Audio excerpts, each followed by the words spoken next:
the kids have too much free reign, or they're too out of control, or they're abusing my sound limit. They're abusing the freedoms I've given them in the house, or we have no structure at home and the house is a mess, and it's just not okay with me. I've just been sort of shoving it away, and oh my God, it's so bad. It brings up so much shame. I can't think about it until the explosion happens, right? By the time you get there, it's hard to recover.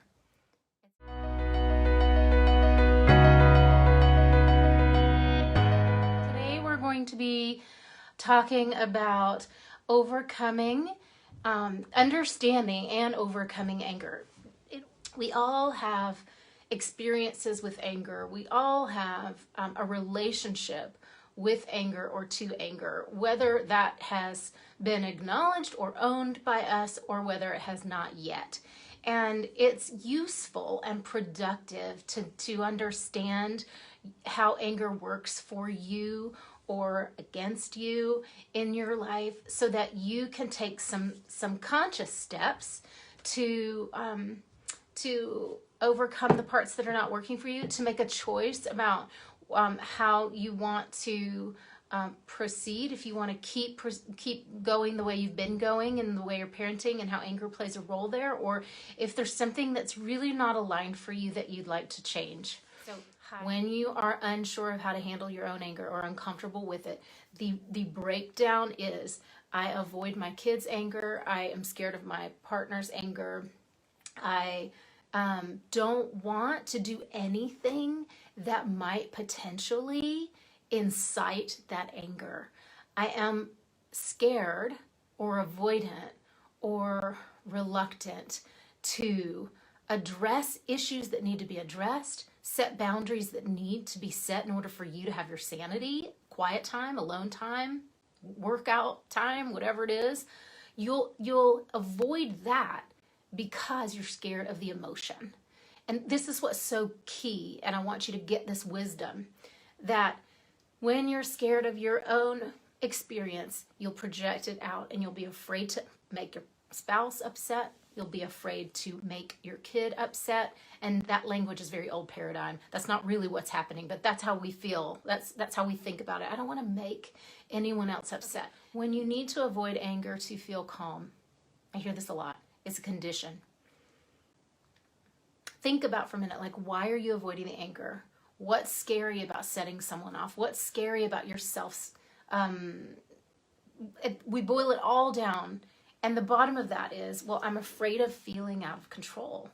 I'm afraid someone else is going to be out of control. I'm afraid I won't be able to control the situation if my kid loses it. I'm afraid I won't be able to control myself in that and how I'm going to respond to my kid. So I better try to just avoid it and tiptoe around it and give them the candy and say yes to the third hour of shows or whatever it is. This is how we really, really, really do our kids a disservice. Right, afraid to be alone. I'm scared to be alone. Or a lot of people who reach out to me, like sort of in a more specific sense, I'm afraid that I'll lose my family. I'm afraid that I will lose my partner. But this is often a general feeling. That's a great one to name, of just being alone, feeling disconnected, not knowing how to get past that, right? When you are living that kind of conditional existence, when you're in the conditional life of nobody can get angry because I have to stay calm. Meaning, in other words, I don't know how to create calm within me. I don't know how to find my grounded place because I've never learned that before. So I'm just going to live in avoidance of that thing and that thing and that thing and that thing. And you guys, it may work before kids, but once we have kids, and then once the pandemic hits, there's just no way to keep limping along on those crutches without things getting so much harder. You might find yourself avoiding conflict or confrontation. You might find yourself avoiding all kinds of communication, which you think might upset your partner. Meaning you might avoid asking for what you want, what you need, what the kids need, what the family needs. You might hold back from expressing the direction you see the family going, how you want to lead. You might not make those decisions that your heart says you got to do something about this, but you're not taking action because why? Scared of anger. Scared of anger. And that whole anger avoidance loop that leads to the, I'm such a horrible mom. I'm really truly failing my kids, and I know that that's true. And I don't know how to fix it, so I'm just gonna sit here and beat myself up. Now I'm kind of just I'm being super direct about this today because I see it all the time, I hear it all the time, and I'm like, it's nonsense. Like, you are your family's greatest gift. You are the most important person in your child's life. You are your partner's greatest gift, unless you're busy beating yourself up all the time, in which case nobody's getting to enjoy your light, your contribution, your laughter, your ease, your fun, because you're stuck in this spot where anger is something to fear. So the biggest mistake that I see people making in a really simple way around anger is we're avoiding it, and then we're judging either the person who's angry, so ourselves, or the partner or the kid. We're judging ourselves for having that feeling. We're judging ourselves for having that feeling. And so we end up thinking, that's so bad I shouldn't feel it. Oh, that's so bad I shouldn't feel it. Or, oh, what's wrong with me? We turn on ourselves. Or we go, I shouldn't feel this way. I shouldn't feel this way. Then the result is shame and guilt. Shame is the worst. It's paralyzing. We get stuck in not knowing how to help ourselves. We feel we couldn't ever reach out for help to let anyone know how bad it is because it's so bad. We feel that we're a lost cause. We feel that no one could really ever help us, no matter how many, let's just take the example of Awakened Motherhood, no matter how many women have had their lives turned around. I'm sure that's just because they are better at certain things or smarter than I am. And like, there's no way that I could achieve that kind of calm and peace because I'm such a screw up, or whatever story, whatever BS story you're telling yourself. We are all human. We all make mistakes. We all have a lot to learn. We all are in our growth spiral at some point. And there is pain, but suffering is completely optional. Suffering is totally optional. The pain is our learning. The pain is our growth and expansion. It's a part of the process, you guys. I feel it too. We all feel it. It's what we do with it that really matters. So the truth about anger, instead of it being like bad or we shouldn't feel it or it's off limits, is that anger holds a message. So we can think of it as a messenger. We can think of it as a communication. We can think of it as guidance, if that's a word that you use. Anger holds a message for us. It shows up when it's needed. It's not bad. It's not something we shouldn't feel. It really shouldn't be off limits at all. The part that scares us is, and this is part of the problem, when you're afraid of anger, it's going to get the best of you. When you're out of control already and anger shows up, it's winning every time. You can't be bigger or stronger than anger if you don't know how to stay calm and ground yourself, right? And we intuitively know this, and so we're totally afraid of the anger. So we want to avoid it and tiptoe around it. And on the other side of overwhelm, when you're living in a state of clarity and calm, then you can see the anger show up and know how to navigate that.